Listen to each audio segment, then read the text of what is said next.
Assalomu alaykum barchaga. Bizda ikkita markaziy himoyachimizni yo'q bo'lishi bu mana shu o'yinlarda himoyada juda zaiflik bo'lib qolganimizni ko'rsatyapti. Chunki faktlarni olsak, biz sentralniy himoyachilarimiz borligida, sentralniy защитникlarimiz bor paytda biz 6 ta o'yinda 3 ta gol o'tkazdik, hozirgi 2 ta o'yinda 5 ta gol o'tkazdik. Bu o'sha markaziy himoyachilarimizning yo'qligi, ular tajribasi bizga ham juda ham zarur edi. O'sha uchun agar bugungi o'yinda ham e'tibor qaratgan bo'lsanglar, birinchi bo'lim biroyda nazoratimizda edi hammasi. Taym oxirida raqibni o'sha birinchi golni kiritishi bu ularni o'yinga qaytardi. Ikkinchi bo'limda ular menimcha hujumda standart vaziyatlarda keskinroq harakat qildi.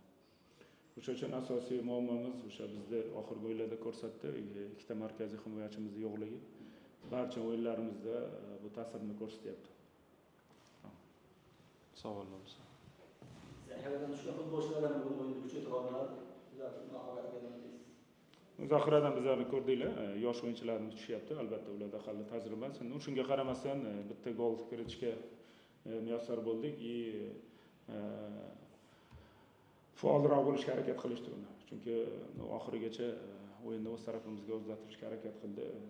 Endi tajriba bu ham bir bizning asosiy maqsadlarimizdan biri. O'sha yigitlar ko'proq tajriba orttirsa, bizga shuncha ma'qul bo'ladi. O'zbeklarga Superligamizda Boxing Day deyarli bo'lmagan. Bu yildan bo'ldi, Jahon chempionati tufayli. Boxing Dayga o'zbek futbolchilari O'zbekiston chempionati qanchalik tayyor bo'ldingiz? Bu bo'lgani yaxshimi yoki ziyonmi? Bunga ko'nikish kerak. Men o'tgan safar aytdim, unga ko'nikish kerak. Lekin qaysi jamoada agar ikkita tarkibga ega bo'lsangiz, tajribali rotatsiya qilib, bu o'sha bosqichdan oson o'tsangiz bo'ladi.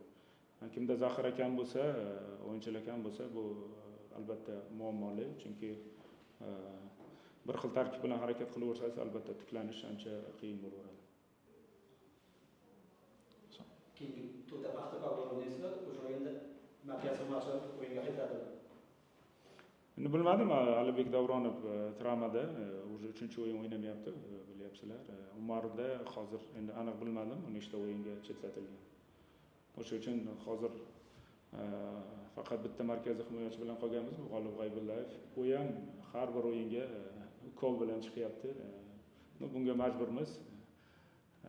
Ko'ramiz. Paxtakorgacha nechta o'yinchimiz safimizga qaytadi. Rahmat. Rahmat.